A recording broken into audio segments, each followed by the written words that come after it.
I'm over here in the Masonry Innovations and Workforce Development Zone. I'm standing in the IQ Power Tools cubicle, it looks like. First, we're going to talk, Joel, about dust, silica dust, and what does it mean, and what should we be aware of?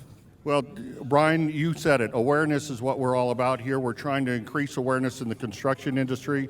The masons in the MCA are doing a great job with their crews, but it's everyone else we want to educate. And that's what part of what we're doing here. This square right here that we're standing in represents 16.8 cubic meters of air, and that's the amount of air that a man would breathe working on job site in an 8-hour day. 8 hours, this air would be consumed by one worker. This is 8 hours worth of air. Okay. To put that in perspective, this little test tube is 1 month's worth of the silica pell. Can we zoom in on that, please? That is amazing. So this is all OSHA wants you to take in. That's what OSHA says is safe. In this area? For a month. A month's worth of air. Wow. By contrast, that is one brick cut, 4-inch wide brick cut. It's pretty close to the same thing, isn't it? Yeah. So education is what we're all about, and that's what we're doing here in the innovation area. That is amazing. I mean, unbelievable. Now, I'm here with Mark Kemp.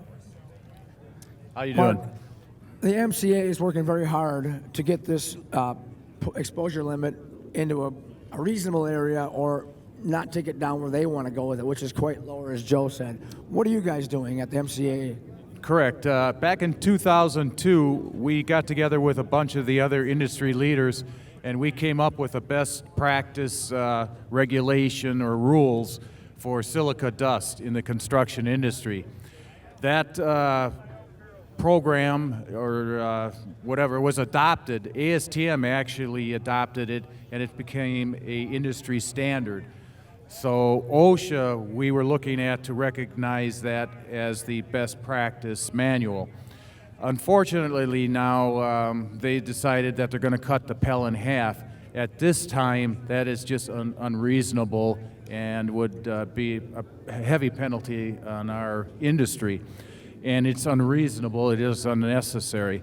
So our approach is educate the contractors. The best practice manual that's in existence today is what all contractors should be following. It gives you many different options to deal with silica. The problem again is you have a small percentage of contractors that are unaware of the problem. So education is the key. We need to educate all contractors on the importance of silica education. So that's kind of where we're at. So the contractors are kind of a bit of a burden right now, Mike Sutter, and if you can, elaborate on what Mark was saying. Right, Mark said exactly correct. They're cutting the Pell agreement, and that's OSHA with their new regulation. And the MCAA is out there to protect the mason contractor. And all of us mason contractors, our most important asset is our employees.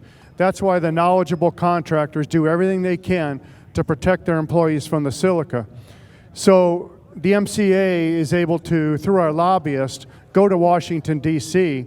and fight for the regulations that we know will work, and not the burdensome regulations that are just going to cost us all a lot of money and not do anything.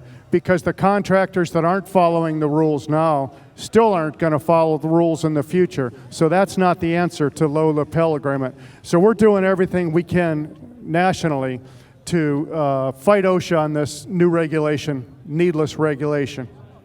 So obviously education is key. Now, Joel, I'm going to come back to you.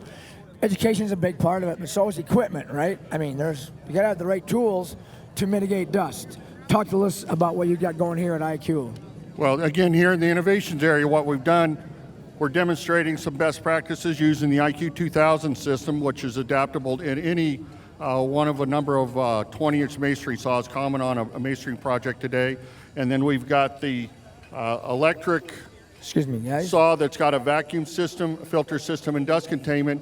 And there's other products out there. So contractors want to find something that meets the Pell and will get their crews working in a safe environment, whether it's a handheld saw using water or with a vacuum system or an electric saw.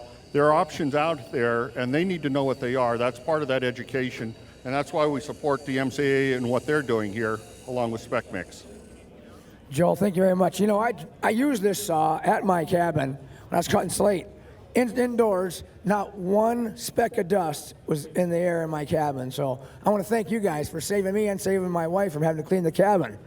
Thank you, Brian.